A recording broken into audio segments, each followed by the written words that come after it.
Hey, Loco Sports fans. It's Monday night. Welcome to the Loco Sports Lowdown. I'm Justin Jarrett. We got Wes Kerr. We got Marcus Walsh, the play-by-play voice of WHHI TV, who is between seasons right now for the voice. He's resting up for the basketball Oh, season, but will certainly be still out at the football games on Friday night, moonlighting for Loco. So I'm uh, I'm resting my play-by-play talents there you because go. I'm definitely going to be out and about, and I'm hoping that we have a long enough run in the postseason where I'm on Talk of the Town at least once, maybe Yeah. twice, talking to Robin Zimmerman about what's going on, or I could be on news or whatever, talking Yeah. about what's going on. Typically, last year I didn't get to any playoff games just because of the way the schedule kind of worked, and I had family in town right when things kind of started. But 2 years ago, I think it was, I got to two games. I got to two Skiza games. So the plan is this year certainly to start off with the high school league, as I Okay. plan on being at the Gilbert Bluffton game on Friday. Nice. And then we'll just see, because obviously Yeah. Max, I have no doubt, is going to be at HHCA. I have no Right. doubt, Wes, Wes, you're going to I'm be at guessing Hilton you're Head, gonna go Well, see your unless I Seahawks. would think. unless Javon's there, I might go And support. that's a good point. I was talking to Javon a Good little point. bit earlier today, and I didn't ask him where he was going to be. Yeah, it's a good Um, question. That is a good question. that Um, is a dynamite but question. we got a full slate Friday, boys, and we'll get Yeah. into that a little later in the show. We'll look at the highlights from Week 10, wrapping up the regular season, and take a look at the brackets a little bit, and just start sort of our week-long preview I have of a what's going to theory of come. where he might be that I'll get into in a little bit. Okay, sounds good. Yeah, looking forward to talking football with you boys, but we have other business tonight as well because we told you a couple of times about the Ball family getting to go to the World Series, and we have the lucky travelers with us tonight in the green room. Payton and Jenn Ball got to go to Toronto for Game 2 of the World Series after Payton was MLB Play Ball Player of the Month in June, I want to say.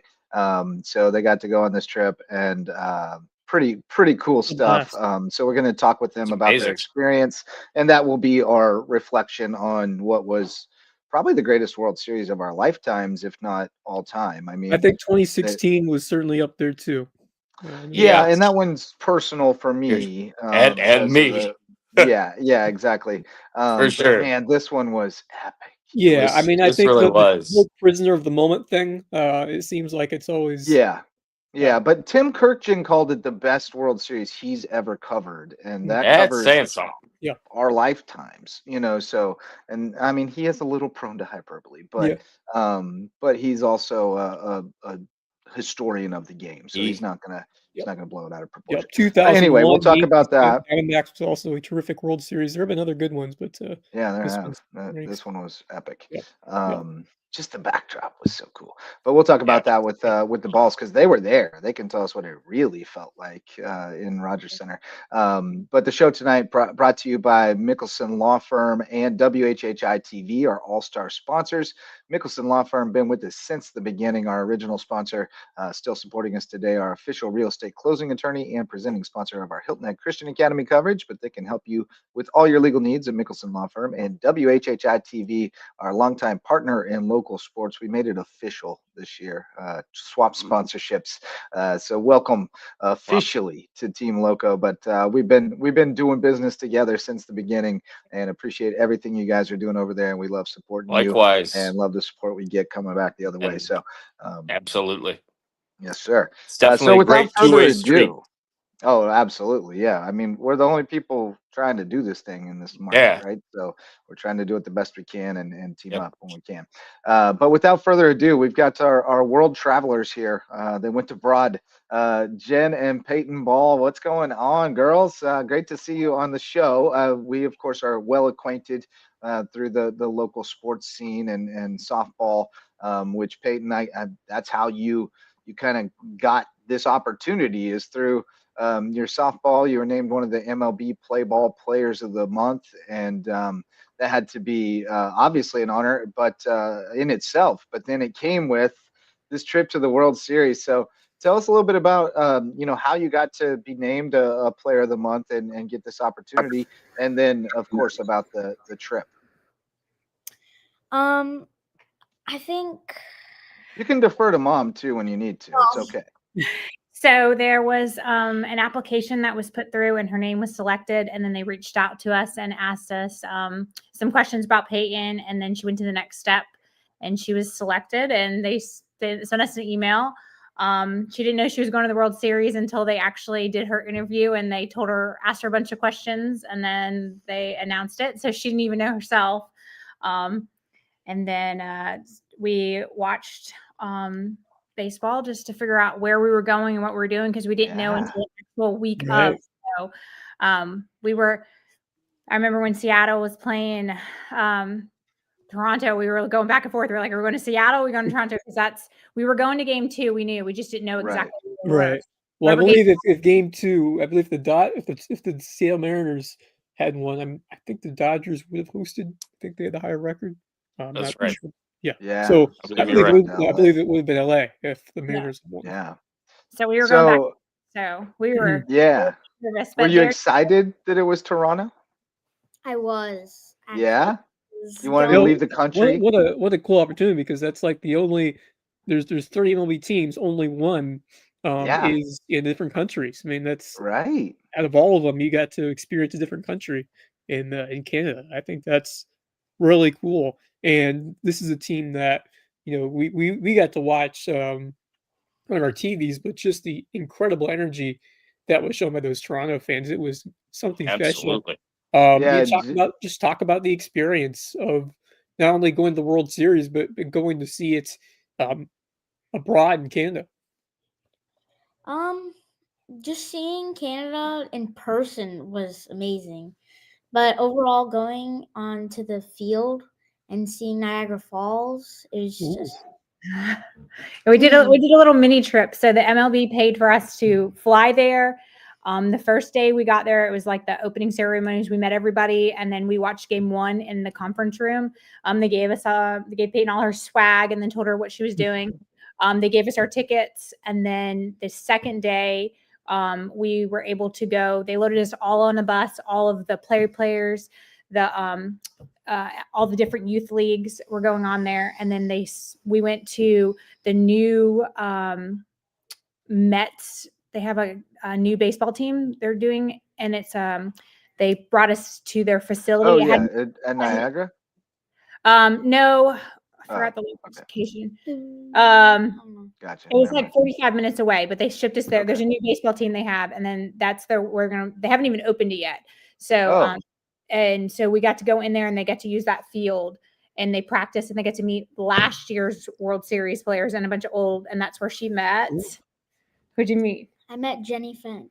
Yes. Jenny Finch. That's a great person. That's to a meet, big no one for question. you, because you're a pitcher. I mean, you're a softball player, and you are a pitcher. So tell us about that experience. You pick up any tips from her? I didn't pick up any tips, but just seeing Jenny Finch in person was so cool. She was a lot taller than you thought. Yes. Oh my gosh. Yeah, she's a unit. She's a unit. But no, Jen, you were saying, and I was razzing Payton because I saw her in a LA shirt when she was leaving, but then y'all came back Blue Jays fans. So you were talking about just the heart of that team, and also just the warmth of that country. Everybody there was so nice, from like the people at the hotel to like going on to the field. I remember we were divided. So when we got there, they immediately checked our tickets, and then Payton went one way and I went the other way. And at first you're like kind of leery, and we're getting ready for the game and stuff like that.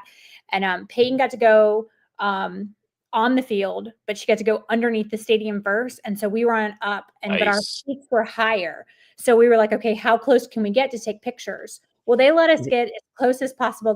We met this family, and they let us stand in their spots and stuff because they bought general tickets, and they like sung with us. And I just remember hearing like they did the national anthem first, and then they did the Canadian, and that is the most prettiest thing. It gives me goosebumps every time I hear it now. Like, and it's not like when we do our national anthem, like the high notes and stuff, everybody sings, but they sing the whole song together. like Ooh. to my Yeah, in eye. harmony. Yeah, So perfect harmony. and everybody, it doesn't Yeah. matter what you wore, you can have LA on or something like that. You were part of the family. And I don't know, that was like Yeah. different experience for me. Yeah. And so she And I got think the cool thing about that is like it wasn't just fans from Toronto, they're Blue Jays fans. The entire country of Canada rallied around Oh that yeah. team. yes. I mean, Yeah. it was. And I mean, there was people I met from all over that, I mean, they saved up their last penny because they said they were coming to this. And it was like their grandma was there. It was just like so cool. Like just Yeah. to, I'm heartbroken for them that they Yeah, that was they came up this tragedy. short. That they Yep. fell short. Tough 2 outs stuff. away. I thought they were gonna they played their heart out. I mean, they just and then the Yeah. whole Yeah. town. I don't know if you guys knew this, but like every location had a watch party. So even when they were in LA, they still had watch parties, and they Yeah. all The Rogers Center, yeah. it was there, and it was at the basketball, and they had on like the little league Yep. fields, and they everywhere they had it. So Payton, I'll let her talk about her experience going, but she went Yeah. underneath, and then she got to see who'd you get to see? Who did I? Oh, I got to see the Jonas Brothers. Ooh, Oh, nice. wow. Nice. So Oh yeah, because they played the little They- impromptu show. They had the show. Oh, Yeah. they did. That's cool. And they So walked you bumped into them backstage? Yeah, we were going to the bathroom and they just walked past and said hi How to cool all. is that? It was Yeah. nice. That's wild. That's awesome. Well, what were your? Well, tell us more about just being able to get down on the field. Like, just oh my gosh, that had to be incredible. Like, what's going through your head in those moments? Through those moments, I was excited, but I was also nervous at the same time. I didn't see that. You were dancing. She was like dancing. Like you could see all these people. They had black jerseys because they gave them jerseys. And then Peyton's at the end with this little white bow, and Of she's course. like dancing the whole time. There was Everybody's two like- other kids dancing with me. They're like, too. "That's your kid, right?" I was like, "Yes." Yeah. You Yeah. had everybody like laughing and going. So Yeah, this little shy thing you're playing here is cracking me up because I know you better than that.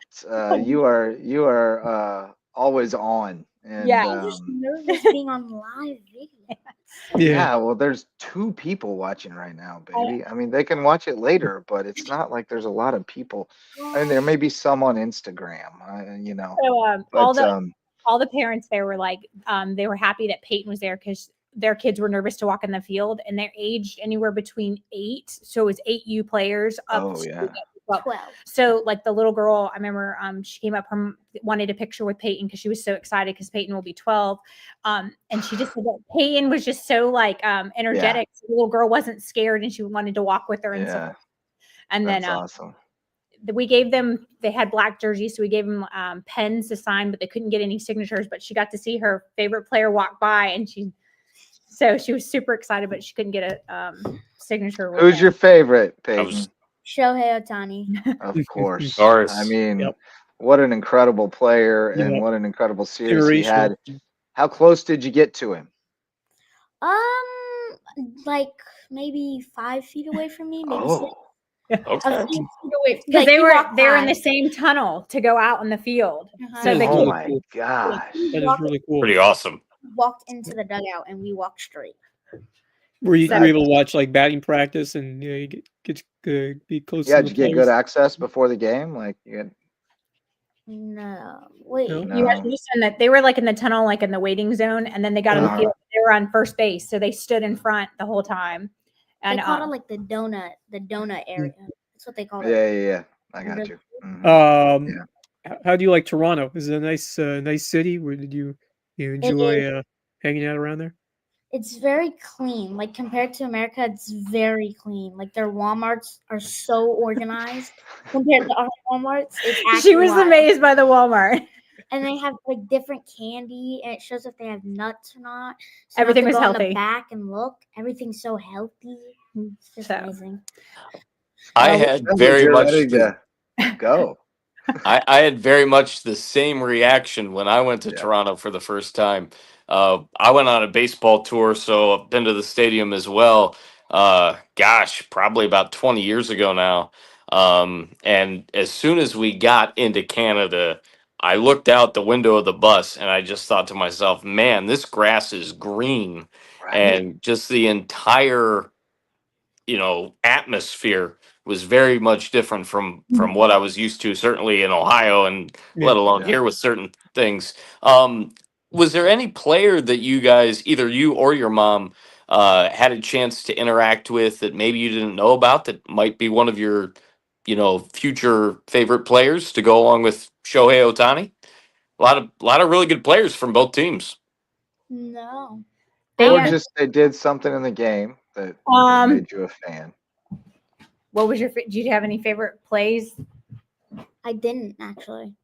No? You get any home runs? No. No home runs. Mm. Oh yeah, because you got a what, 2-1 game? 3-2 game? Kurt. See, it was Kurt is definitely my new. What's your nickname for him? Oh, You got this. Who is? You just gotta say it on I'm mine. not gonna say Yes, it. say I don't it. want him to ever see it. Her nickname for him is Fat Boy Kirk. What are you Fat so? Boy Kirk. Yeah, he's- well, I mean, he's a meme. There's the little Yeah. chubby, short Blue Jay meme Look, sitting I got outside the to window. meet Who That's is awesome. Kevin Plager. I don't Kevin Pillar. Pilar, Kevin yeah. Pillar. yes. And Yeah. he signed a baseball for me for my Nice. friend. So it was really cool. He was very nice. He was trying to be Yeah. incognito, but all the Blue Jay fans were over there and they talked about him. Well, his eyes are very distinctive. I don't know how you would not recognize Kevin Pillar, especially wearing a Blue Jays jersey. I was Yeah. getting confused with Kevin Millar, who played for the Red Sox. Yeah. And Dexter Fowler was there. Michael Bourne was there. Nick Schwartz, is that how you say his name? The catcher, Nick Schwartz, Swisher. Nick Swisher, yes. Swisher, he was there. Swisher. Like Swisher. Yeah, so all of them, there was a whole bunch of them, but they were all there and Okay. they played with the kids in that little Mets. That's awesome. That's cool. So they That's- played like a wiffle ball. And then Yeah. that's when Jenny Finch was there and she was like pitching to them and then like teaching them different ways. And then they went upstairs. So that was the Yeah. downstairs. And what did you do upstairs? Because the parents weren't allowed upstairs. So I didn't get to see that There part. was batting cages upstairs, and we did like not workouts, but we took like these foam balls. And we had to lay on our back and throw them straight up like 10 times. And then we did like little fun activities. I won like all of them. So. Of course you did. Not that you're competitive. Yeah. Hey, but we talked a lot about your experience, but you had to earn this by your softball play. So tell me a little bit more about you and how much you've really enjoyed playing softball and how you're able to get this opportunity, winning this very prestigious national award, this Play Ball Award. I really enjoy softball, and I'm pretty sure the way that like they picked me, I guess you could say, was by my pitching, which wow. It's cool because when I'm pitching, I don't think that my pitching is that good, but clearly they think that it's good. Well, you're a perfectionist, of course, but I can attest that she's a really good young pitcher, a really good hitter. She can play wherever you want her, even though she's lefty. I've seen her play a little third base, left-handed. I've seen her do it all left-handed, and eventually they won't let you do that anymore. Some coach will be like, "You can't do that. You're left-handed," and they're gonna make you play first base and pitch and play the outfield. But that's okay. You can do it all. But yeah, she's a baller. Plays. You're with the Beaufort Bombers, and then of course you're on every Beaufort All-Star softball team always. We can count on that. So yeah, just an incredible trip, and obviously you guys are still kind of basking in the glow. I know, Jen, you were posting "Go Blue Jays" every game, and like you were still there, wishing you were still there. I know.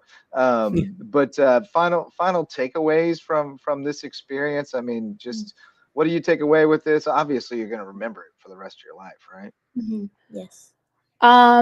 For me personally, I think I like the way the MLB has these programs or youth programs, and they will allow you to put your name in the hat every year until you graduate, and they help you be placed in front of people for college. So I think every parent should look into it and look into the different programs. There's 10 of them, I think altogether, 8 or 10. I have to look myself, but they're all different ages, ranging from 8U all the way up to high school, down to the Jenny Finch Award that you can win. And every one of these opportunities, these children get to go to the World Series, so they get to be here and do it. She can do it multiple times, and it's all by like how the child progresses and put in the play pitch hit run is one. It's Yeah. all Yeah.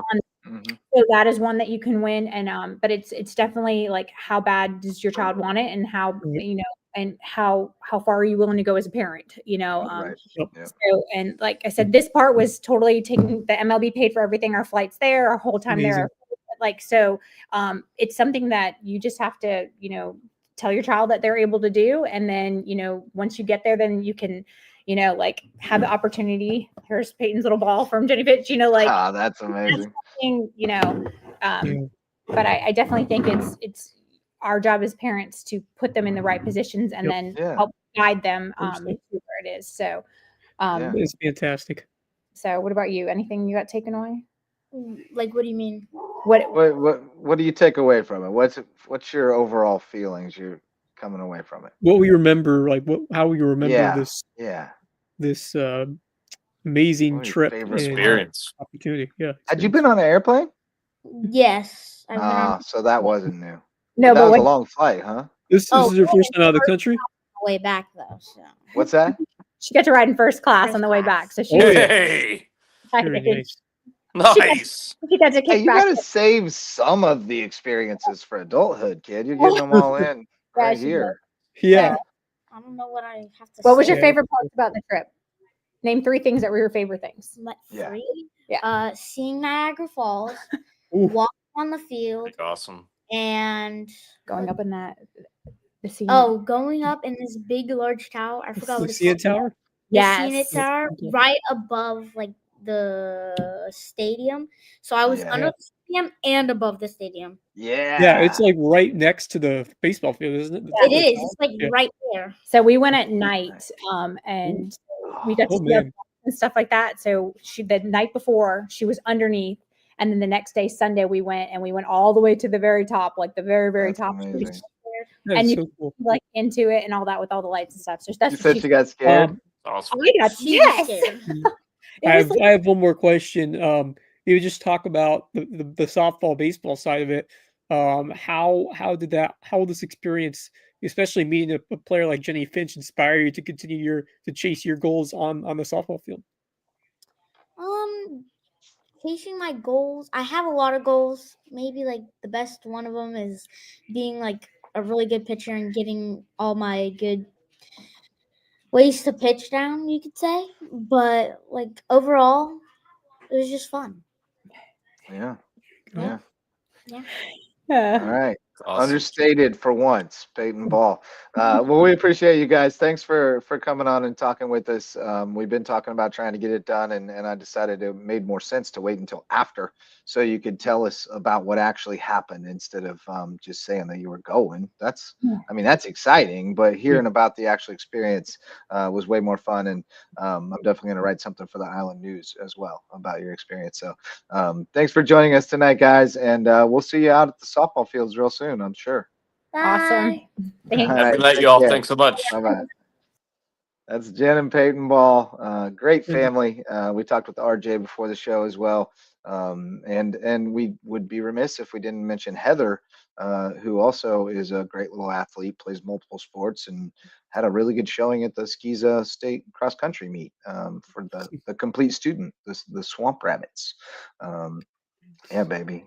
LowcoSports.com is the best. Appreciate you, RJ.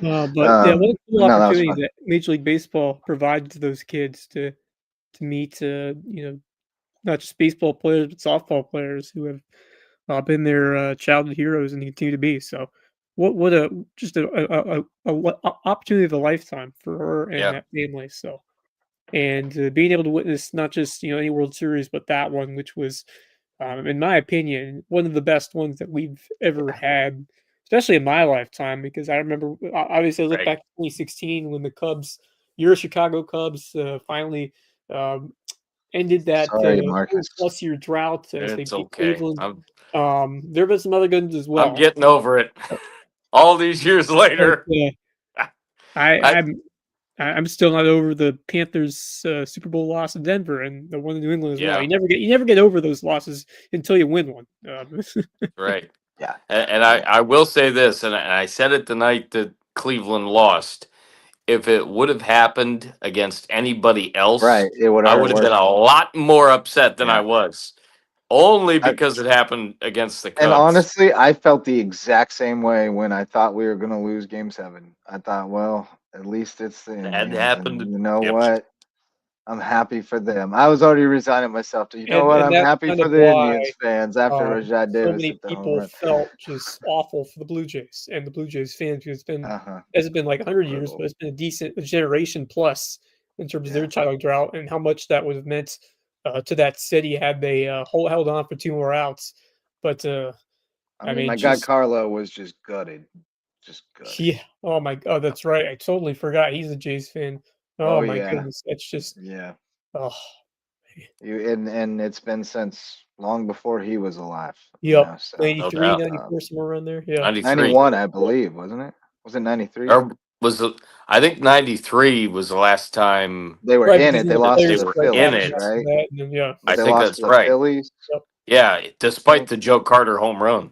Correct. Yeah. Touch 'em Yeah. all, Joe. You'll Uh, never the bigger home run in your Bigger life. home run than that in your life. I That's was on a right. school bus on the way home from a field trip to Springfield and Branson, Missouri, and I had my Walkman and my headphones on, and I was listening on the radio, whatever station I could pick up wherever we were on the highway, when I heard Joe Carter hit that home run.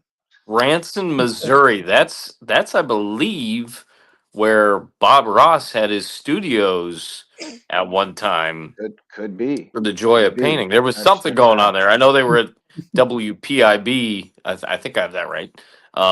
In Indiana, I think it was, but I think they were in Branson, Missouri there for a while too. I Um, bet you. I just that would check out. yeah, Max Farage has joined us somewhere. just to get Um, back to the whole baseball side of yeah. things, I've had obviously similar experiences where I've had a chance to meet, you know, Cleveland Indians of the past and get Mhm. a different view of the stadium, you know, certainly press area. Did Yeah. that in a trip to Progressive Field back, actually it was Jacobs Field still back then, back in Yeah. 2007, 2006, excuse me. Actually used that one of the pictures there. I've got the engineering headset on as I was kind of the faux engineer of the radio broadcast with Tom Hamilton and Matt Underwood. That picture was used in the montage that Jeremy Pope put together for the WHHI montage that was this week. Um, Montage. so Oh yeah, I saw the I certainly montage. know those experiences too, and to be able to meet those that you follow and are a fan of, great experience. But certainly for Peyton, even greater experience to meet somebody that she, you know, Oh is looking yeah, up to as a pitcher and as a player and as a young kid. Those experiences can really have an impact on your career for the positive. So that's amazing. absolutely. She got to do that, and being that have been to Canada a couple of times as well. It is a beautiful country. I have been to Nova Scotia, but never to Toronto or Ontario. So not to I that have part. not been Really? to Canada. I have not been to I've, Canada yet, but that's on oh, my list of places to go. I've been to Also, would love to Vancouver go to and Niagara Falls, which is Victoria, amazing. and I Technically, isn't wanted it Niagara technically to Falls also move Canada? to is Victoria immediately. amazing. Yeah, I haven't been there. I would love to Yeah. go there.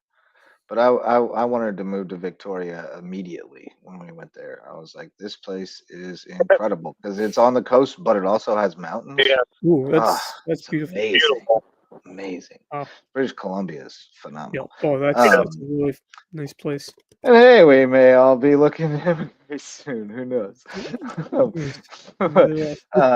anyway, let's get some football talk in, boys, because it is the most wonderful time of the year. We are starting the playoffs this week, but first we gotta put to bed week 10, and we got scores scrolling across. You know about all of them by now. Hopefully, Bluffton 28-21 over May River. Hanahan 31-21 over Battery Creek. Pinewood Prep 48-28 over JP2, and Palmetto Christian 56-36 over Cross on Thursday. And then on Friday, the afternoon delight, HHCA held off Hilton Head Prep 33-21. Hilton Head beat Beaufort 53-20 to finish 9-1. Bishop England blew out Colleton County 55-0. Barnwell 43-12 over Whale Branch. Hardyville 45-0 over Allendale. Patrick Henry beat the Andrew Jackson Academy 26-6, and Thomas Hayward rallied past BA 32-27. Everybody is going to the playoffs. By the way, Except everybody, for except who? the Cougars of Carleton County. You're right, except for the Cougars of Carleton County. You're right. I was trying to figure out who was left out, but that's the one. Cross is in. Not only are they in, they're not a 4 seed. They're a 3 seed because there's only 3 eligible teams in their region. Because if you're playing down, if you're supposed to be an 11-man, but you've asked to play 8-man, which 3 of them have, they don't get to go to the playoffs. So Cross is a 3 seed. But that's neither here nor there. But let's get to some highlights. And Hampton County is in the house. They did not play this week, or last week, but they will play this week. Don't we know it? Let me push the right buttons here, and we'll get some highlights rolling. Sorry, guys. Off my game here. All right. We'll start it with the one you called, Marcus Walsh. Okay. The Bluffton Bowl. It was probably the game of the week, although Thomas Hayward Beaufort Academy certainly that was a close second for sure, in my maybe opinion. Even first, honestly. I think just there's a lot as far more as just the intensity of the River game, even though Sharks hung in there. I thought there was drama late. There was a lot more drama in that one, but this is a good one too. I think the big story was just May River find a way to stay in that fight for longer than expected. Surviving a couple of punches. By the way, I got probably the best clip of the WHHI season by going inside the inflatable football helmet. Yes, it was nice. It was a great pick. But May River made some big stops early, like you said, Wes, to stay in this game. But Cordell Holly was really tough. He went for 118, a man. And then Amari spinning out of a tackle, making a man miss. He does not have to touch the ball very many times to make a big impact. No. John Mitchell came right back though. And he put I was really impressed with what he was able to do too. 7.5. Heck of a game. And more Cordell. No, that's Lucas Gates that time on the Gates run. with a couple of big plays. May River did a really good job of limiting the damage. And then Bluffton shot itself in the foot a couple of times. You got a block on the back there and back them up. But Wes, this your guy, Aiden McCarthy, 4th down conversion. How many times did he come through in this game just with his legs and then just some great decision making? Yeah, absolutely. That was he was tremendous. Response there after May River made this game interesting, but man, they put the ball in the hands of their 2 players who have meant such an important part to this team in McCarthy and Holly, and they just continue to show up and show up and show up. And now I'm not forgetting about Amari Patterson. He was terrific. I thought May River able to do a good job limiting him at points and Warren, but had obviously Patterson had that big play early. But just credit to McCarthy for just doing a good job of managing the game. Using his ground game when he was able to, and just showing that elite quickness, decision making, and he has been such a well-growing component for a Bluffton team that has the weapons around him. But even so, you need someone who can take it in your own hands when the game is on the line and parts like that. And then as the game went on, he really started finding his groove in terms of the passing part of his game. And like I said, I think I said after the game, I said the week before, I think Bluffton still has a higher ceiling to reach, and I think that they're going to have an opportunity to do so in the playoffs as we get started this Friday, and a chance to start at home and much well deserved for a Bluffton team that I thought has really delivered on the offensive side in most sense, but I think the defense has shown up bits and pieces as well. But I think Hayden Gregory, I'm sure he's not satisfied. I'm sure there are some things that he'd like to see improve and be built up as they get ready for the first round of playoffs coming up on Friday. But I For think as much for as much as I was talking about what Bluffton could do on the outside with those great receivers, obviously with great play from the offensive line, let alone the front seven on defense, I really thought that Bluffton could have a better chance, of course, to play the kind of style of game that May River has to play with running the football out of that slot T. And we talked about the slot T quite a bit during the ball game, especially Daniel Court, of course. And it ended up being that way in a lot of spurts with Cordell Holly just running, as I said, like a madman. And he ended up getting our player of the game for that. I mean, he was Yeah. a huge Angry key runs. Yeah. to what was going on with angry runs. You said it, JJ. The offensive line did a great job blocking for him, and he really keyed in on a lot of big plays, and he looked like he hit a second and third and fourth gear throughout the night. Just a really great Yeah. performance by him for sure, and a well-rounded performance by Bluffton. But don't forget about May River. They ended up hanging with him step for step, and for most of the night they were very sharp as well. Yes, they were. Yeah, I think for me, like Cordell Holly is that X factor player for Bluffton High School. When he's playing good and he can get when he's get some healthy, good runs. they're And, Yeah, and you when can he's see healthy, how much of an impact he opens makes up. He versus opens. when he was Yeah, not on he the opens field. up the passing game. He Yeah. opens up the passing game with Yeah, those good He can runs. receive he too. softens up the middle of the defense because if you don't put guys in the middle of the defense, he's gonna pop a big one. You gotta Well, he's just you gotta put he's some one guys in the more. box. I mean, he's So- one more player. Yeah, he's one more player that defenses have to worry about because when he's playing Right. good, that spreads Well, the it's a whole defense out even different more because of element. all the weapons they have already. Right. It's a whole different element they have to worry about between the tackles there, and it just forces you to. It's hard to cover four guys and stack the box. I mean, it just Yep. the math don't math. So yeah, when he's healthy, they're a different kind of team, and they got other guys who can run the ball, but he's different. He's a load, as Court said, like standing next to him, he's a big boy. He is. And then don't forget about what Lucas Gates was able to do. I mean, they have other receivers who can step up. It hasn't just been Patterson, it hasn't just been Warren, but and Tyler you've Wolf seen, getting involved Tyler this Wolf. game with the big touchdown grab. I think the offense It's as a a whole, lot of I guys. think that there are other options that are starting to really show themselves, and I think if Aiden can continue that level that we saw in terms of passing the football late and they start on time in these games, I think that the offense is going to put some pressure on their opponents as we get into the playoffs. I think that this offense at its ceiling, I think is very lethal when it comes to the potential of what we can see, especially if that Cordell Holly ground game continues and then they can hit some throws over the top because of that. So that's really the bread and butter of why this Bluffton offense has been very successful, and I think it all starts with a competent quarterback, and they have one and a lot more than that in Aiden McCarthy. I kind of think this Bluffton team is a sleeper in that half of the bracket because of the high end potential of what this team can do.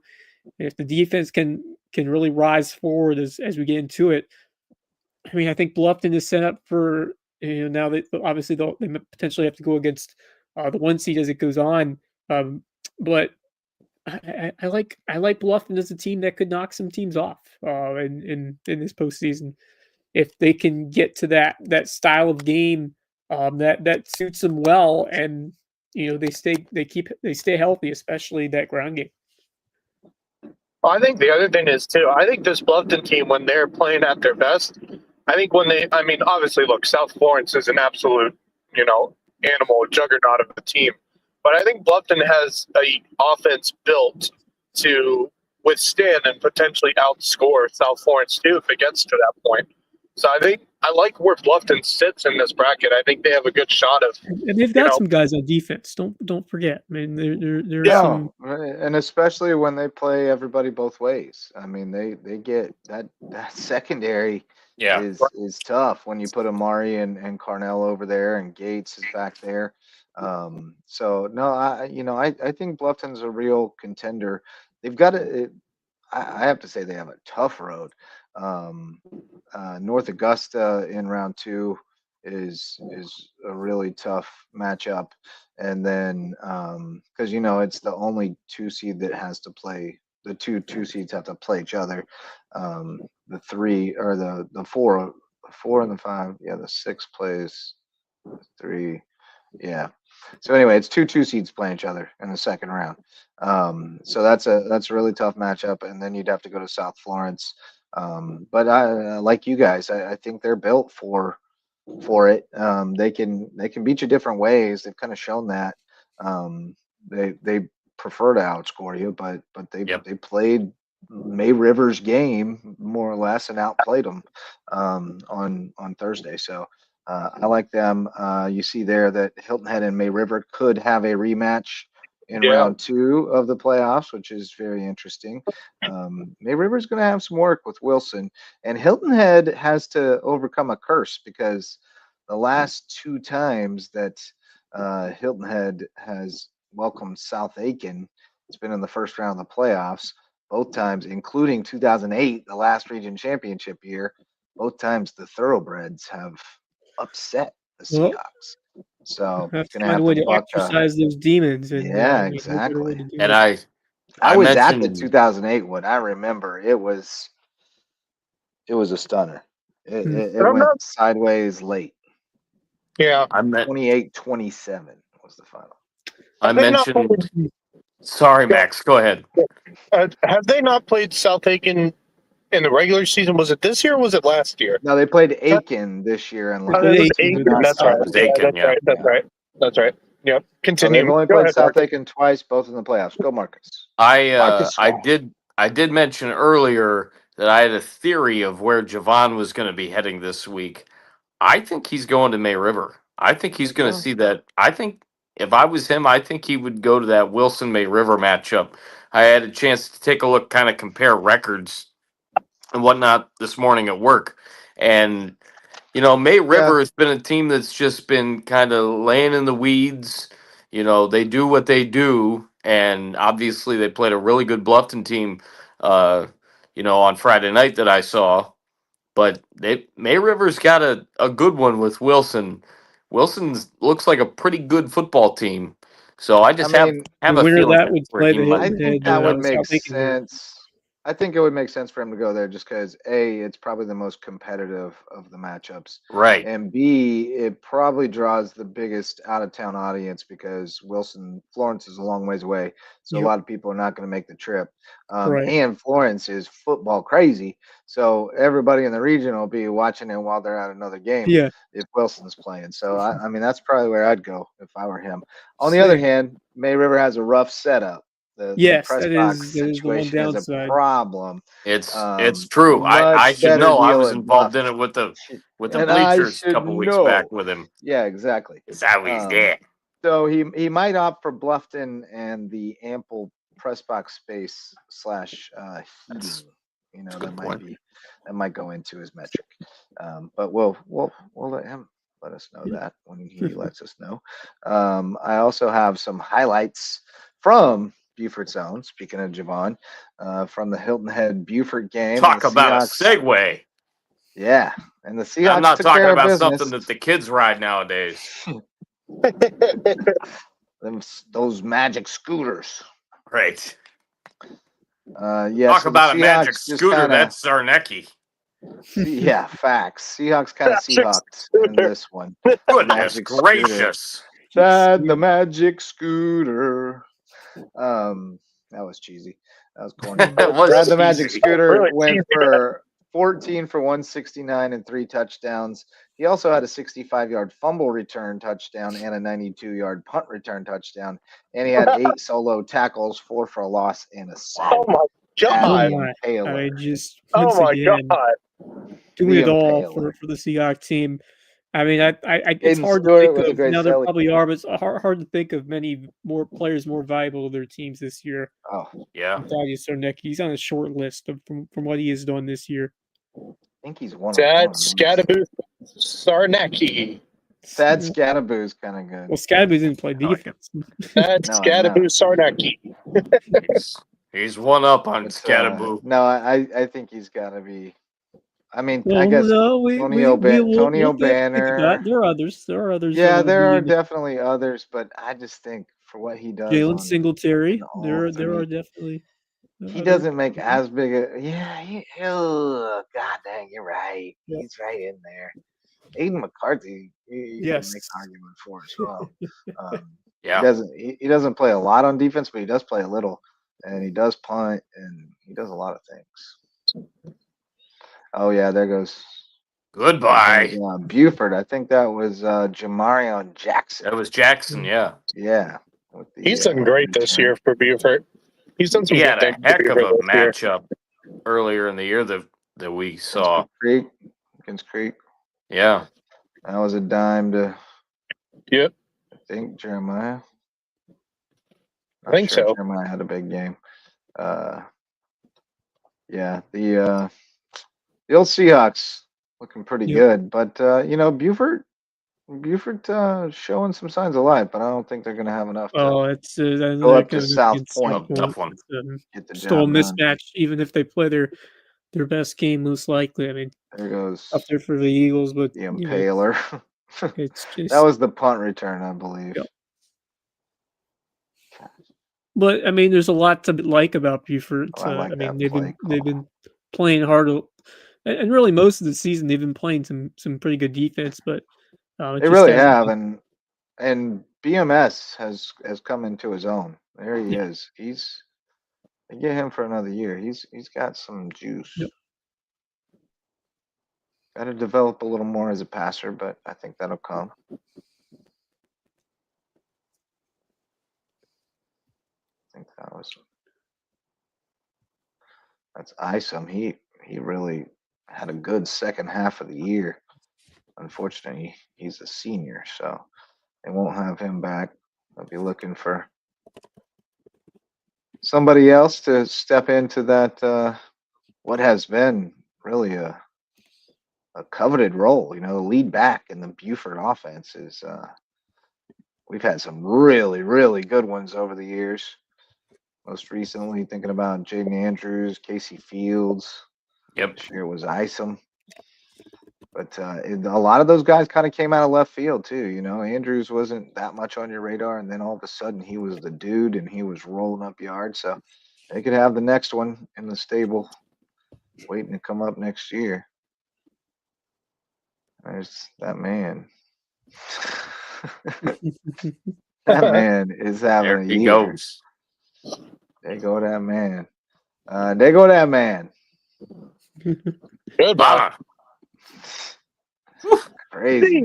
See you later. Yeah, and also shout out to your boy Marcus, Bo Sexton, with 4 field goals and 4 for 4. My goodness. Wow. So again, he could be a factor in the playoffs. I mean, talk about a guy who has shown up in terms of important kicks, or at least some. Oh yeah, he's solid. We talked about May River a bit. Hudson Tanner, of course, the same way. Yeah, he can boot it. We got another one over at Harneyville, and Efrain Tinoco, who made another 33-yarder last week. So there's your 4A bracket. We have sort of already hinted at previews of those, but we'll get into it later in the week. But Bluffton home against Gilbert. Not an easy matchup. I mean, Gilbert's a quality program. Going to have to bring it. They did beat Midland Valley earlier this year, which is why Midland Valley is seated much lower than they were ranked and where they were in the RPI, which is a crazy matchup in round 1, North Augusta, Midland Valley. That is a very interesting one. Don't discount the possibility of an upset there that could get Bluffton a second-round home game. May River Wilson is going to be a dogfight, and then I think Hilton Head is going to take care of business. But I think this is a different team and a much deeper and talented team than the one in 2008, in my opinion. I agree. I agree. Yeah. But all right, here's your 3A bracket. Our only rooting interest is Battery Creek, which has to go to undefeated Loris. That's going to be tough. This is going to be a very interesting bracket, though, because Yep. Oceanside is obviously the team to beat. They But look you've got two small town teams in Loris and Newberry that are both undefeated, and whoever gets out of that battle is going to be a real challenge Yep. for Oceanside. It's reminiscent of when Hampton went up against them, and I think that one of those teams will have a shot. Yeah. Right. Good luck, Crick. I can't say anything else other than that. I wish them the best. It's going to be a long trip, and I hope they play I mean, hard and well. I said on my show last night as I was going through all these brackets, all I could say was 2 words: "Good luck." Yeah, That's all I can think of. More or less, Yeah. it's a tough spot, and kind of the same for Whale Branch, honestly. Going to Philip Simmons, who beat them 46-14 earlier this year. Yeah. It's just that's a hard thing mentally for kids to overcome when you got beat that bad. To think that to really convince yourself you can win, and so I hope they can get fired up for that one. But it's going to be a tough one. It's On the other hand, Hampton, they got them a nice little path here.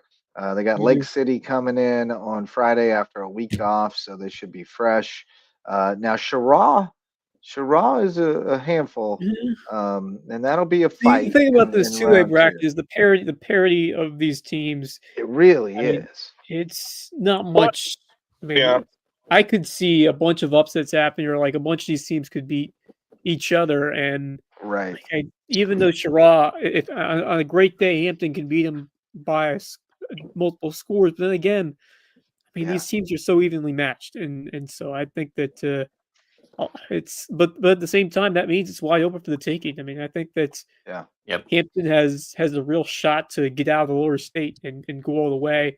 In a year where you don't have that, Oceanside in terms of powerhouse in Oceanside, you have a couple of really good teams. Like Philip Simmons is very good, and Central is very good. There are a couple of really solid teams in that bracket, and even on Hampton's path, there are a couple that are maybe a few that can trip you up if you were not ready. So Hampton's going to have to be prepared for a fight. I expect them to make pretty easy work of that first round game against Lake City, but after that, I mean, I expect Sherrod probably to go out of that game to be dangerous, but we'll see. Then you got Timberland, but Manning's a 1 seed, but Timberland could very well beat Manning, and then Hampton would host round 3. And then maybe Central knocks off or Atlantic Collegiate knocks off Simmons. You never know. Really never know, because it is so evenly matched with a lot of these teams in the lower state this year in 2A and even the upper state. I mean, it is very hard to tell. Very hard to tell which of these teams is going to win that up play in the playoffs. Yeah, I think, and while we're showing our brackets here, I did want to note that for our viewers tonight, if you're viewing live, you get first crack along with Team Lowco at joining the Lowco High School Football Playoff Bracket Challenge. You will note that you will have to make 3 picks at the end that are games that unfortunately will not happen. It would be amazing if we could have 4A versus 3A and 2A versus 1A. And then play a true state championship game, but we don't get. That'd be fun. That would be great if it could. That would be epic. But you can pick those, but they won't count. But that was the only way I could set it up, where all 4 brackets were in one bracket challenge. But it should be fun. We've talked about this all season with this 2A lower state division. That it is just wide open for the taking. I mean, any team could really finish with a lower state title. The question I would have is, you have to look at what the upper state bracket's going to do as well, because there's quite a few teams. Well, we don't have to worry about. We only have to worry about one of them. Well, I know, but I think Hampton. But the goal is that you get to that last game and you play whoever's left. There won't be an Oceanside waiting, that. Right, but it's. Because I like Hampton's chances going through this bracket into the lower state finals. I mean, Sherrod might be a problem. Sherrod, but I think Timberland's very beatable. I mean, Manning a trip to Manning would, they got ghosts from last that's a year. tough That would be tough. That is Whoever true. comes out of that bottom half between, probably Central and Philip Simmons, I think are the real contenders down there. Whoever comes out of that's going to be a problem. Like those are the top 4 or 5 teams in this bracket are very evenly matched. So those are going to be really good games. Agreed. Yeah, really good games. And then the 1A bracket, Ridgeland This is home against interesting. Bethune-Bowman. They would go to Cross That'd be in round 2 if they get through there. Hardyville at home against Lakeview, rematch of last year's first round, which Lakeview won big, but 2 very different teams this year. So there you go. And the Hardyville boys are talking good game. They like the matchup. They like our chances. And I like both teams' chances in this one. I kind of I like do too. I like Ridgeland's chances through potentially the second round too, because I think they have a shot against Class if they make it through. You are underestimating Cross, I think. No, I'm not. Cross is a very good team. I know that. I know Cross is a tough Trojans team, are a but very good team. the way Ridgeland. Well, here's the other thing that I'm worried about with Ridgeland is the fact that they've sat out for 2 weeks in a row now. Yeah, You know, they haven't that's an played. issue. They won't have played in 3 weeks. Yeah. Or That might be a month. That might be a problem if I'm Ridgeland, but I know Cross is good, but I like Ridgeland when they're playing at their best. I think they can go, and make it a close game with Cross if they get to the second round. Yeah. I want to see how they come out because, like you said, there's really an opportunity to be flat after that much time off. Exactly. And their last game was a blowout loss to Bamberg. It was kind of a letdown game after they had such a good stretch. So I hope, I'm not inside there, so I don't know. But I hope they're in a good place. But that is definitely kind of a danger zone, so to speak. I'm still kind of shocked that they ended up having a 2-week hiatus basically from playing football at the very end of the season. I think that's just scheduling, to say the least. Terrible. It's awful scheduling if you're Ridgeland. But Hardyville is definitely going in on good vibes. 2 straight shutouts, and all we have is huddle film, but we do have some huddle film from the big win over Allendale Fairfax. There's a touchdown pass. Millie Santiago had 3 TD passes and a touchdown run, and you're gonna appreciate the touchdown run. Here's your Frayne with the field goal, good from 33. Nice kick. Yeah, he can boot it. He's a heck of a soccer player. And then it's a football. Yeah, it's a Benny Hill music situation here, and Kyrell's going to end up with it in the end. And oops, I didn't mean to do that. I was trying to do something else. You said trying to go. You said Benny Hill, and I had Blueberry Hill by Fats Domino going in my head. I'm trying to make it go. Oh, goodness. But it won't. It keeps popping up the little thing when I try. So I can't make it go full screen from here right now. But there we go. Kyrell scoops it up. He scores. He does a little hop into the end zone. And then what we got here? Oh, this is Millie with the hit stick. Knocks that man's helmet off. Bam! Oh my God. Angry run. Millie Santiago, touchdown. Go Canes. And then this time it's Millie. Oh, yeah, I had to back it up because I missed the first part of the clip. Millie hitting Kyrell again. That works. 2-5 off to the races. That'll work. Down to steam. I got to give it's crazy because Millie, he struggled for a few games there, but man, he has turned it on the last couple of games. And that's what you want to see, especially out of your quarterback. But I do have to I got to give props to Allendale Fairfax because, they have struggled the last few years, but they're starting to turn a corner with this program, despite their loss on, Friday night. They had a productive year. They really did. New staff. Yeah. It's new staff every year. I hope these guys can stick around for a while because they did do some good things. Their guys were confident coming into this game, and they got a great win against Denmark. They had a great win against Denmark. Olar. That was what was it? Yeah. Speaking of angry runs, that was Tukey at the end. They had a big win against Denmark, and that gets them into the playoffs. And their reward is they get to go to Carver's Bay undefeated. Long trip to face an undefeated. Yeah. But that's it, man. I mean, sometimes you got to go see what that looks like to motivate you to get to where you want to be. Right. And everybody goes through that life cycle when they're trying to build their program into a winner. So props to those guys at Allendale for sticking it out in a tough season, getting a dub, and getting to go to the playoffs. And now let's talk a little Skeeza. We got some afternoon delight. Marcus, you and Yep. Max both made it out to Sea Pines. Max We on were- the camera here. We were both of the Doesn't matchup pass, between May River and Bluffton, of course. So we did the afternoon delight as well together. And tell you what, this was a really competitive game, and we had a chance to see, or at least I had a chance to see Hilton Head Prep twice. I think that was the same with you, Max. I am so impressed with what this team has been able to do this year. Yeah. Definitely grown by leaps and bounds.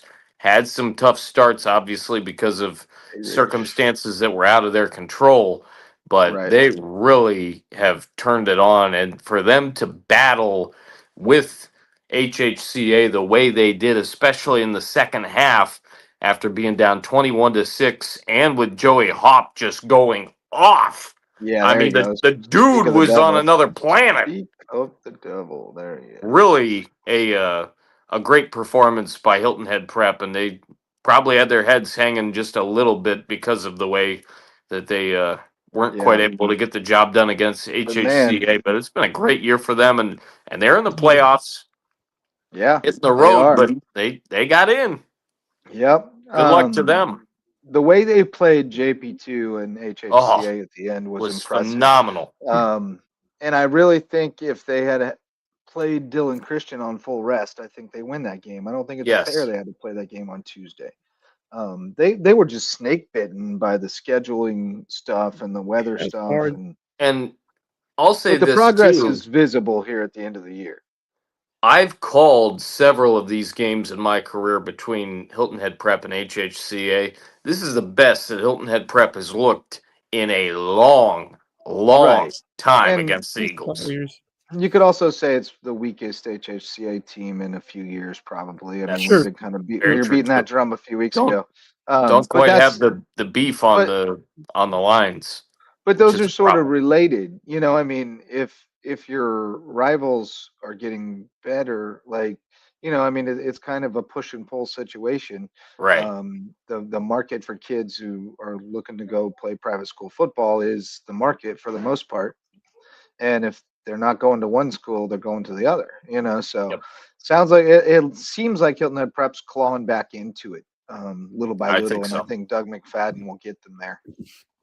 And Sean Hardy, too, with everything that he's doing for that entire athletic program as the AD, doing a tremendous job. Oh, yeah, and the athletic department without question is kicking butt. Yeah, it's just Steve football Fuller's had been great as well. Not the way. But yeah, HHP really showed some muster to get back in this thing. You know, it was looking like it was going to get away from them, and they scored twice and pulled within 6. Right, end of the game, yeah, had a chance, had a couple 2-point conversions even. But Cresslinghouse continues to. He's showing me really impress. big time. He threw for 305 and 5 touchdowns. He's getting picks. Had 72 rushing and 4 tackles on the defensive side. Really nice game. And when we get through the highlights, we'll check out the Skeeza brackets. Yeah, a lot of excitement throughout Ski, especially we have a bunch of teams in 1A, which will be a ton of fun over there. But I think Hilton Head Prep, they've taken a step forward this year, but you know they had a tough start to the year with all the rain, the weather that kind of kind of dampened some of their games at home, and then they had some really tough teams that they had to go up against. So I think from the game now this year, I think they've grown together as a team, and I think they've hopefully laid the foundation for a couple more guys to continue to improve this program. But I feel like Hilton Head Prep, there's a lot more potential. I think we could see in the future if everything goes right with that program. But it's great to see Doug McFadden do good work there and take some positive steps for the football program, because there were a couple of years where it was really on like total life support, and now you're starting to see some success. And I have to say too, and we obviously talk about what Dave Adams was able to do in his illustrious career at a bunch of different places.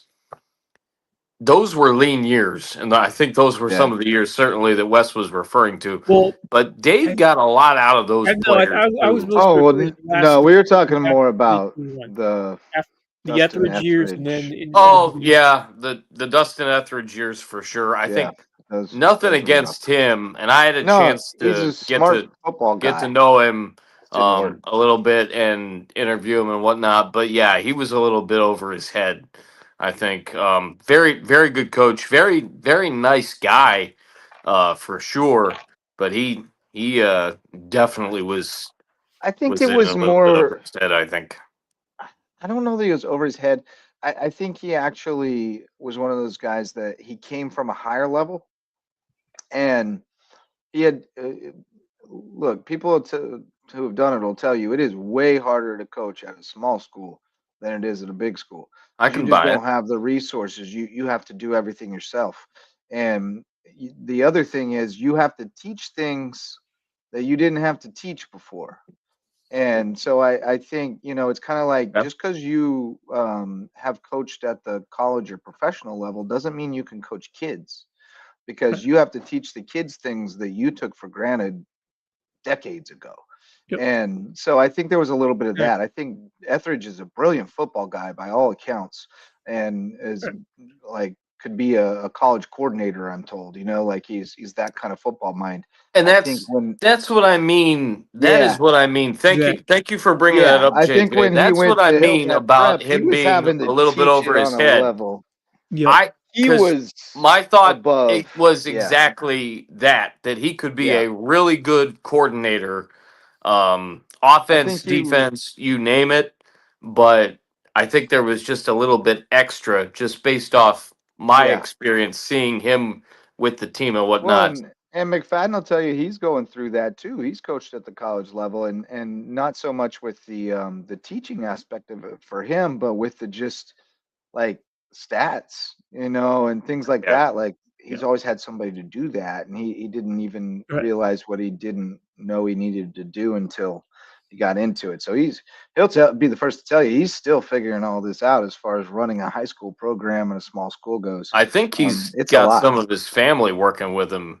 Oh, I'm sure. As if I recall correctly, talking to him more in depth just after media day. I think he's got his daughters on staff doing a lot of There you that go. stuff too. Because he There you said go. it's definitely a family affair over there Yeah, at Hilton Head Prep, which is awesome.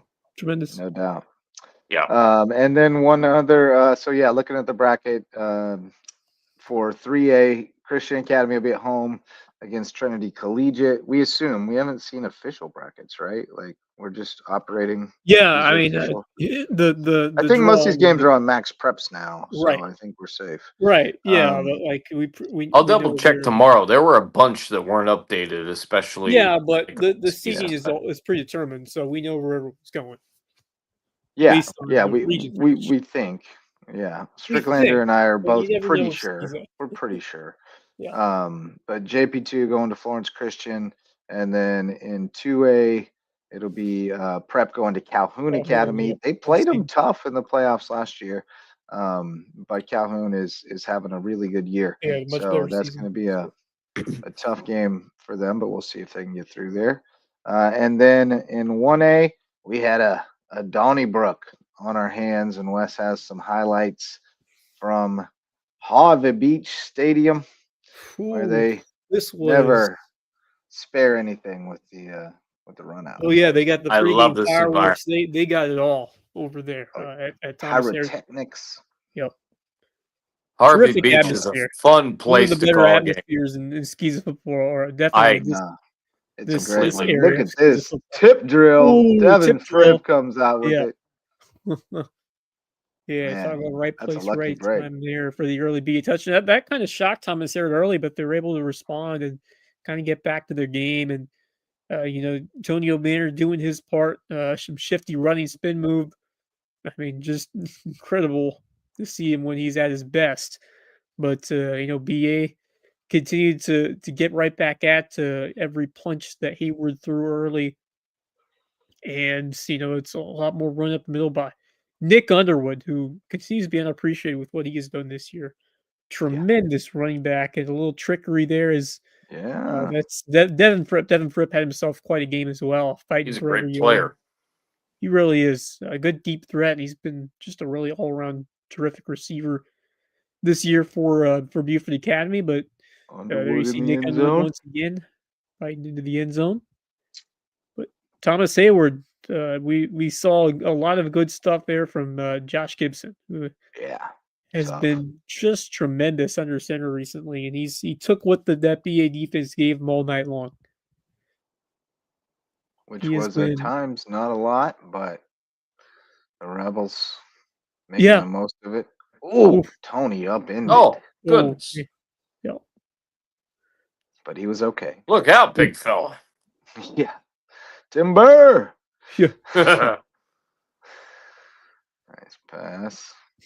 Surveying the field. Yeah, this Just Thomas Hayward offense, it's not just O'Banner. We've seen some of that passing attack improve as the year goes on, but it really is punctuated They and still got predicated Tony. by what O'Banner can do. And I missed out on some big highlights in the second half because I was You I were was on the reporting show. live for us. But tremendous finish. This was one crazy and unfortunately marred by a very severe injury. And if we Yeah, find that's any right. more updates of the Thomas Hayward player who got carted off very close to the end of the game, we hope that he is doing all right. And There was about 3 minutes or so left in yeah, there. wasn't it? of course, Hayward was able to get the ball back, ended up scoring the go-ahead touchdown, which they were able to hold on and win thanks to the defense making a big play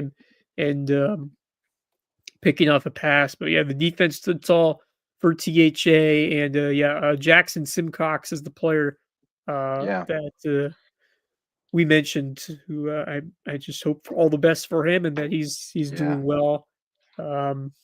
Scary sight to see him carted off the way he was, but Grayson Hyman with the also someone who had some tough situations in that game. We hope that he's doing well on top of that, but just a really impressive resilient effort from Thomas Hayward and Gibson. talk about a team that Gibson was tremendous, but talk about a team that had just a really tumultuous start to the year.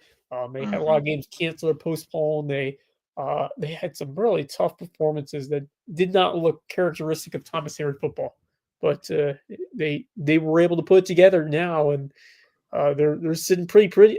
They're sitting in a good spot at that 2 seed right now.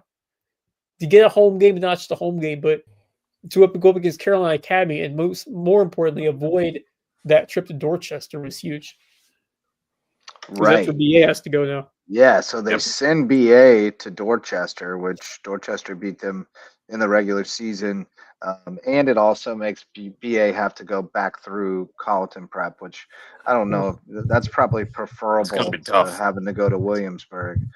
Just the devil you know situation. But I also think Thomas Hayward would have to go to Williamsburg.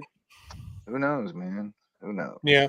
The only other thing I would say with that part of the bracket is obviously Colleton and Dorchester already played this season as well. And Dorchester beat Colleton. So Dorchester's already run that. Yeah. So that's if I'm Colleton Prep, I think they're going to be okay against Lee, but it's who they end up facing in the second round that may worry me a little bit. Well, yeah, I mean, they're rooting for BA for sure. Yeah. But I don't like that draw for Dorchester, though. I mean, you beat everybody but Williamsburg, and now you gotta play two teams you already beat in tough games potentially, and one of them you got to go on the road, and you already beat them in the regular season. But that's why we like what they're doing with 4A now versus this sort of rudimentary 1 versus 4, 2 versus 3 setup. But that's what you got. in the 1A bracket, and then amazingly, as we mentioned earlier, 0-10 cross in the playoffs. And not only that, but a 3 seed, Would you believe? because there is no 4th eligible team in that region. So WW King will get a bye. And, Reminds me of the year Hilton Head Prep got in all over again. Yeah, that right. was Those pretty poor recent. A few kids. years back. Those Yep. poor kids. I feel so sorry. But you know Well, what? played extra game, They still no scored. They scored 36 points They had a good Yeah. last they had a week. game. Their best offensive showing yet. Yep. So I mean, they get to play another game. They get to practice another week. That is the big That's thing the for them best. right Being able now. to play That's one huge more for week and continue playing your season. It's Is there anyone They're on getting this, Tough. better every week. There's no is there denying. anyone in this Exactly right. bracket that they haven't faced this season? I think Wardlaw is Yeah, one no, of them. they haven't played any of the other region teams. They've only played Holly Hill and Jeff Davis twice each. Yeah. They played them twice each, Right. but none of their other teams in their region are eligible. So they haven't played most of these teams. That's the other region. So we'll see. I got Holly Hill taking it all. The Raiders. They look tough. They look tough this year. Yeah. So that's all your playoff brackets. There you go. And that's all the highlights we got from week 10. So I guess we can talk about sponsors and then we can get into our parting thoughts.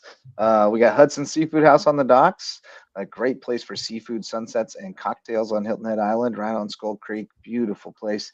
And also presenting sponsor of Under the Bus. New episode tomorrow night at 8 on the Lowco Media Network. So you can hear what Bob Stevens, Curry Kirkpatrick, and Rich Basirico have to say about all the biggest stories in sports. Of course, they'll talk World Series, NFL. They College always throw basketball college getting going football tonight. coaches under the bus. Yeah, Rich and Curry are going to be riled up about college basketball getting started. So check that out. Sponsored by Hudson Seafood House on the docks. If you need a personal injury attorney in Beaufort, call on our friends with a rare name who provide remarkable service. Twinge and Twombly Personal Injury Attorneys, official sponsors of LowcoSports. And also Coach Barron over at HHI Windows and Doors. He traded in his whistle at Hilton Head Prep. He's focused on a new kind of screens. He wants to improve your view of the Lowco at HHI Windows and Doors. Then we've got our official wrestling club, Reverence Wrestling Club, presenting sponsor of the Lowco Grind. And it's wrestling season, boys. Basketball and wrestling season started today. They started practice today officially. So it's underway. And of course, Jay's Barbershop, the place to be in Ridgeland, whether you need a haircut or not. So we're down to parting thoughts. Marcus Walsh, lead us off. I was trying to figure out where I wanted to go with my parting thought. I'm going to go right where Wes laid the groundwork. College basketball starts tomorrow. And I tell you what, tonight. Oh, okay. Tonight. Yeah. Oh, that's right. It started tonight. A huge game, though, tomorrow in Charlotte, not too far from our neck of the woods, between the Texas Longhorns and the Duke Blue Devils, as it's the Dick Vitale Invitational. That's right. Awesome, baby. By With the a way, capital A. Are you serious? Big game tonight, actually, as well. Be a great environment with Dave O'Brien, Jay Billis, and Dickie V on the call of that one. Really looking forward to seeing what happens, especially in the SEC. There's some really good teams. ACC has 4 or 5 really good teams. Duke leading the way there. It's going to be a fun season, boys. Obviously, Big 12 and Big 10 in the action as well. It's here. Oh yeah. By the way, big game tonight. I believe number 4 UConn is taking on, currently taking on number 25 North Carolina. Great game, or at least it should be. Great game between those two. Are they playing right now? I haven't even looked. Let's see here. Might have to flip away from this Cardinals Cowboys game. I would. Why would you want to watch that? Isn't much of it. Yeah. Why would you want to watch that? It says here North Carolina played Central Arkansas, so I'm not sure if you're maybe. Look at that! Catch down the sideline, and Dallas has a huge first down. You sure you ain't talking about the women's game? That is the battle battle of mid going on there between the Arizona Cardinals, the 2-5 Yeah. Arizona Cardinals, and the 3-4-1 Dallas Cowboys.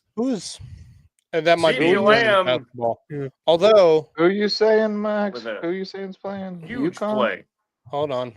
Where No, UConn played I was somebody looking at else. something else, wasn't North I? Carolina didn't Yeah, play no, they weren't UConn. playing. Nah. Who did I see? don't know. North Carolina played. My bad. They played Central Arkansas.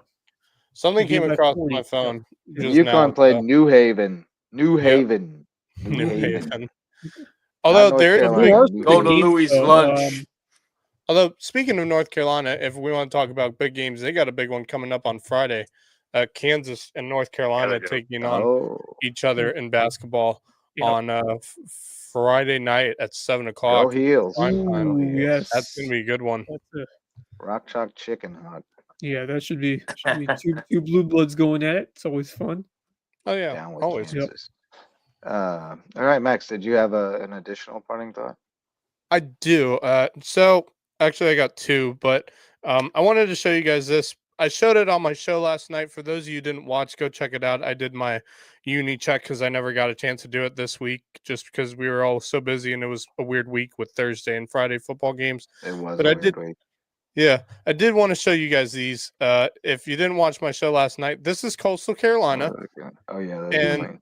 really cool jerseys. But what makes them even more unusual is Do they glow in the dark? Oh, glow in the dark. Very Nice. Oh, They glow in the dark. nice. You were telling me about these the other night. yeah. Sweet. Those are fire. Oh, The chance. those are sick. Those are Ladies and clean. gentlemen, those are the helmets. Oh, That's the helmet. that's wicked. That's outrageous. Man, It's so cool. is That's wicked. I had to show you guys this on our show tonight. For those of you who didn't watch my show last night, go check it out because I had that as well as a couple other unis, including is Tough fantastic. looking University beach of- chicken. a University of Utah helmet. That That by the thing's way, nice too. yeah. So those are, by the way, that Utah helmet. If you go look, check it out yourself. The game from what they wore on what was it, Saturday? Saturday night against Cincy. Every single one of the Cincinnati. helmets, every single one of the helmets they had for the game was hand painted. Mm. Hand Really? painted, yeah. That's crazy work. Cool. Yeah. Well, they've been known to Crazy do work. this. They do this once every year where they have one of their helmets that is, fully hand painted That's from crazy. scratch, which is really cool. I absolutely love that. The amount That of is time a lot of spent work. on that's got to be That's pretty insane. cool. All You right. better be making some money. Wes, wait, did you have another Yeah, one? one still? more. I think Max had one more. Sorry, I had one more. Can I just say, obviously, you guys were talking about the World Series earlier tonight. I Mhm. wasn't on for that, but I just have to say that is by far, I think, the best World Series I have seen since 2018. If I'm being very honest 2018? with you guys, The Red Sox? Red Sox, Dodgers. Since then, not Yeah. many really Only solid. since then? I think so. The only other World Yeah. Series I can think of Hey, between now and honestly, 2018 was 2021 between the Braves and the Astros. Other than Yeah, that, I mean, you have more the bias very towards watchable. your home team when they win it. So obviously, 2004, 07, 13, and 18 were exciting for me. But Yeah. that 18 World Series brings back PTSD. When Nate Eovaldi pitched that gem into the 18th, and then they got walked off. Yeah. Right. Oh, But I mean, I look Yeah. at this World Series and I think this is easily, in my opinion, the best World Series Yeah. so far this decade. Oh yeah. I There's mean, no I think doubt- it might no be doubt the about best that. of my I lifetime. think it's by far. I agree. I think don't this know is what's one of the best World better. Series I have ever seen. Yeah, That's why I was like, you're only going back to 2018. Yeah. Well, I mean, No, if I'm thinking about it, there's some good World Series since 2000 that could, I think, match up with I that. mentioned 2001 when the Diamondbacks beat the Yankees in that 7-game yeah, series. that was an epic one. That was Yeah. an epic one. You know, It was. but I would say this: half a second, fellas. We were half a second away from the Toronto not Blue even Jays that. winning. Well, not Well, even Not that. even that. From winning We the World were- Series. We were, yeah, like, and really, it we- was like a near collision in the outfield away where I Right. still Oh, we were yeah, so that close was so nuts. many Yeah. times. and caught that. I thought ball. that ball was down. It was. I thought it I was did too. too. I thought Kike was torched, and then Pajes came out of nowhere and just clocked him. and Looked like a caught it. running back What a going after that game! ball, What a man. series! Goodness gracious. was so Unbelievable good. series. What a Yeah. sport. Just- Speaking of which, your Bravos have named a manager. they have promoted bench coach Walt Weiss to the. Yeah, I kind of saw that one coming. Good name. That'd be great. Yeah, Great option. What a All dude right, so back in the day. I got two of them. We'll start here in the Low Country, and we talked a lot about the playoffs in high school football, which starts this Friday. But we still got other sports in the fall that are not complete, including girls tennis, because the Seahawks are still alive, and I got to check out their match on Thursday when they beat South Florence in a match they won pretty decisively. I was impressed with the way the Seahawks battled out there. They've got some tremendous. Obviously, this has been a dynasty years prior, and they continue to be a tremendous year in year out. When they ran into Lucy Beckham when they were the same classification, they just they kept running into them and did not have the greatest success, but. I like their chances against Gray Collegiate tomorrow on the road. I was just really excited about the consistency that they played with. They didn't make many unforced errors. I love the camaraderie. It's tennis is an individual sport, but they still hype each other up and they cheer each other on. That's the cool thing about team tennis is you're still seeing what everybody else is doing. You're trying to hype each other up while you're playing. It's a cool environment, and yeah, it is. I like the way they play together, and they even though they're playing individually, playing separately, just that feeling that they're playing together for a common goal, and the excitement that I've seen with that team, including Ruckno, one of the Ruckno sisters, still Alyssa. Yeah, is that the Ruckno we've got going now? There's always a Ruckno, and where there's a Ruckno, there's a way. There's a Gilman. There used to be Gilman back in the day as well. Gilman for the cross country. Yeah. But then you got a Gilman, you got a shot. Yeah, I remember covering Emily, the first student athletes we covered when we started this podcast. We had Emily Ruckno on; she was fantastic. And then we still have another Ruckno, Alyssa, who has been outstanding.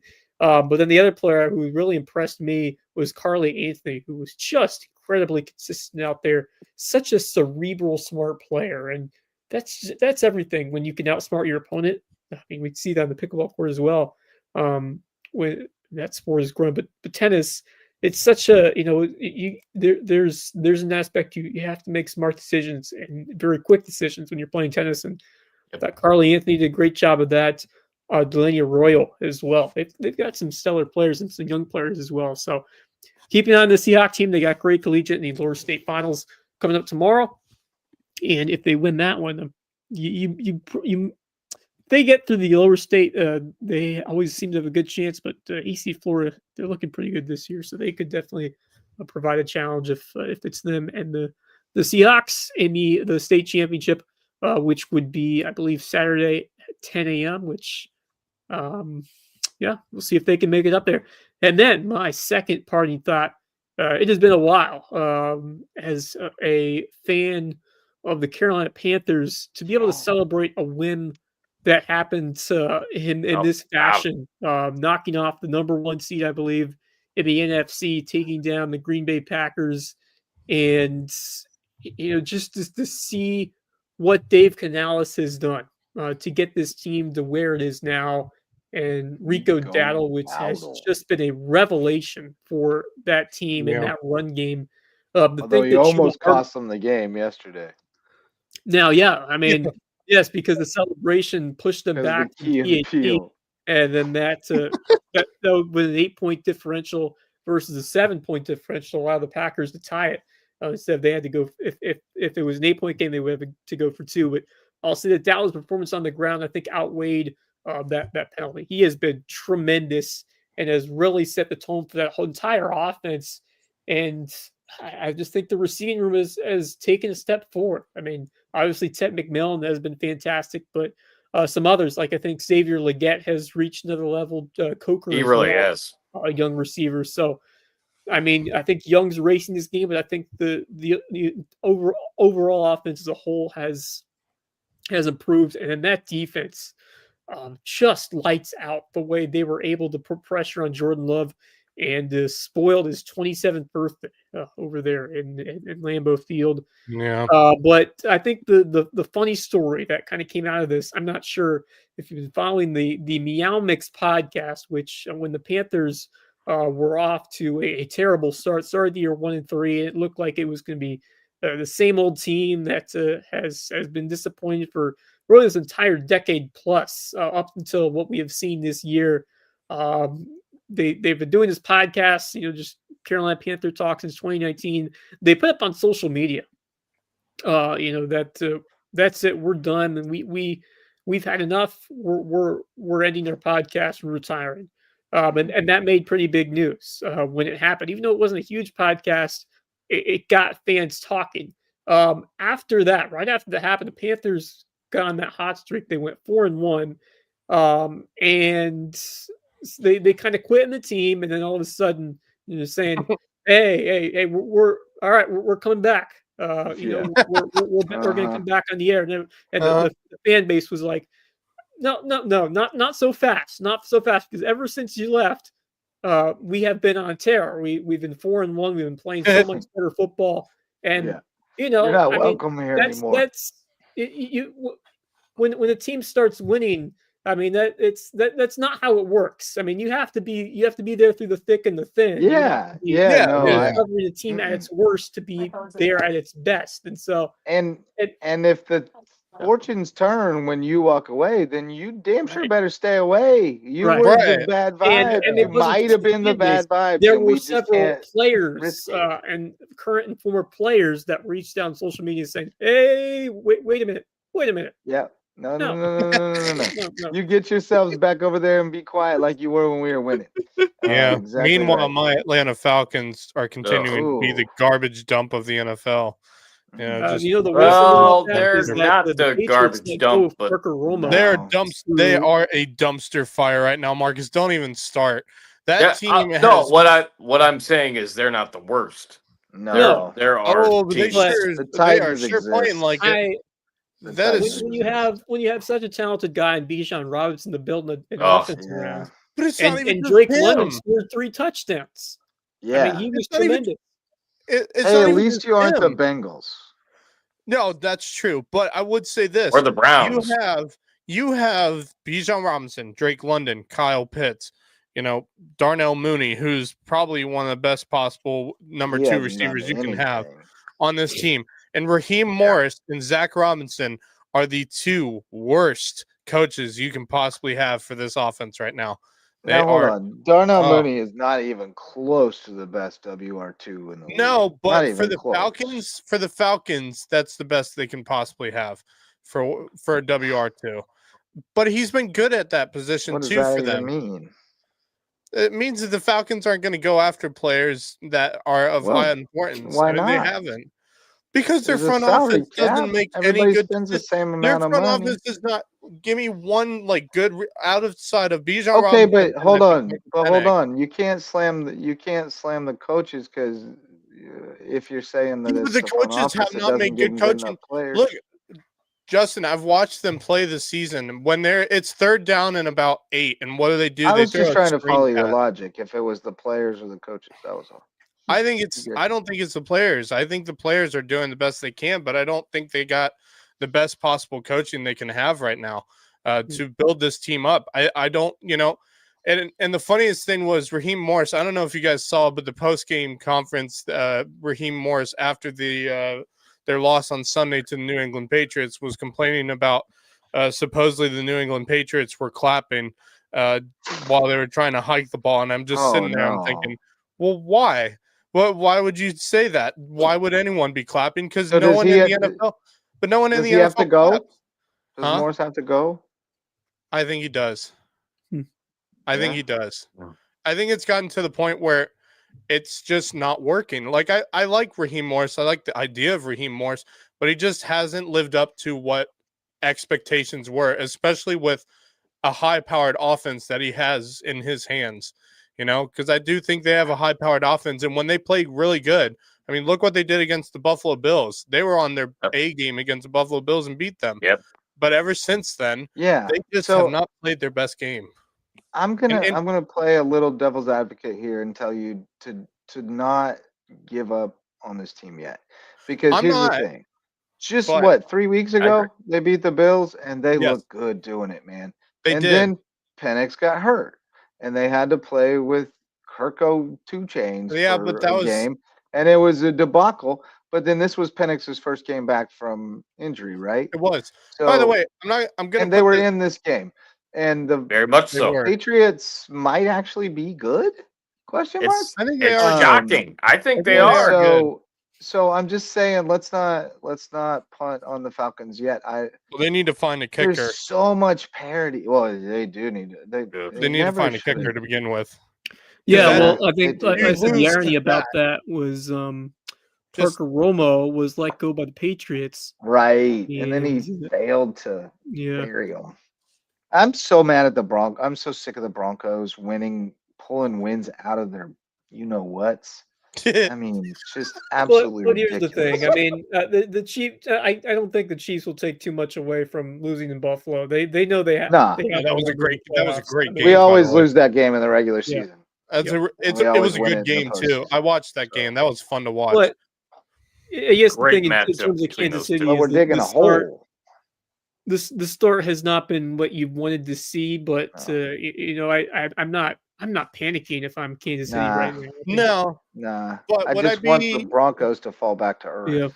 I know. But if I'm the Kansas Well, City you get Denver next week in Yeah, Denver. That's we a need to big beat game. 'em. We need yeah. to beat them. Or I is mean- that or the week after? I think they're on a bye this Yeah. week. The week after. Ac- Can I ask Justin regarding the Kansas City Chiefs? Obviously, their record doesn't show it. I think they're a really good team. But would I you think they think are as that they would well. have had a better Especially they're start to the healthier now. I season? think. Yeah. I Would think they're on the thought right they track. I mean, it's been a weird start to the season because That's Yeah. what I thought. they've lost some close games that you felt like they should have won. That Jacksonville loss haunts me. But it still feels like Wes said, not panicky at all. The only thing No. that worries me is that the Broncos are they've pulled Well, off 2 miraculous wins in a row, and now yeah. they're starting to distance themselves. But I'm not worried. The Chargers are down to like their 4th-string running back. Yeah, Like they're they're just a the struggling. Chargers mess. seem to always crumble They're at the end of the struggling. season, so I'm not too worried about Yeah. them. If you're Kansas So City, I don't think the Chiefs are out it's going of to come winning down the to that next division Denver yet, game and for I them. think I think they'll that's get when in they the have to playoffs, circle and as them. long as they get in, they're dangerous. Yeah. Oh, no doubt. Yeah. No doubt. The Bengals, though, oh man. Oh, they're Yeah, we don't need What to go a- there. What a Uh, nightmare. But I mentioned it earlier, but Rico Dowdle getting hit with the key penalty Yeah, because he did the Key and Peel catch. 2 pumps is okay, but not 3 pumps. Angle McCringleberry is thinking about that. Oh, 3rd pump flag. But Rico only did 2 pumps. You 2. can see right here, he only did 2 pumps, so it shouldn't have been a penalty because he only did 2.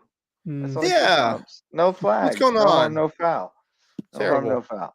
So that's my parting thought. I had to bring it back to Rico Dowdle and the Key and Peele sketch because that was epic. Nice. I'm so glad they won that game, so he's not a goat for it. Yeah. I was pulling hard. mean, I did he not want him to is- be a goat for the funniest Look, moment of he the has Yeah, done man. so much to that team this year and has invigorated that offense that, I mean, it's That it's- revenge game against Dallas was something else. Oh my! Oh, God, was it good. that was tremendous, and I'm sure if you have him on your fantasy football team, he must be feeling pretty good about your running back situation because it looks like I think Dave Canales is really starting to trust him as the guy, even though I think Chuba is still going to have his moments.